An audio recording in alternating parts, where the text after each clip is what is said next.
L'or et l'argent t'appartiennent. Tu décides de prier, mais derrière tu dis déjà, soyez simbite, je vais demander à quelqu'un d'autre. Si ça ne fonctionne pas, je vais appeler le pasteur pour qu'on me prête de l'argent. Mais tu dis que Dieu, l'or et l'argent lui appartiennent.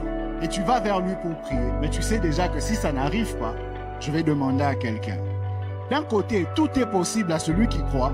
De l'autre côté, rien n'est impossible à Dieu. Alors quand on lit ça, on a l'impression que ça dit la même chose. Mais ce n'est pas la même chose. Parce que sinon, on aurait dû dire, si on se base sur Dieu comme les prémices, que rien n'est impossible à Dieu, pour celui qui a la foi, on aurait dû dire, rien n'est impossible à celui qui a la foi. Mais pour celui qui a la foi, on dit, tout est possible à celui qui croit. Et ces deux points, c'est ça qui crée des grands problèmes au milieu des enfants de Dieu. La mauvaise compréhension de ces deux points.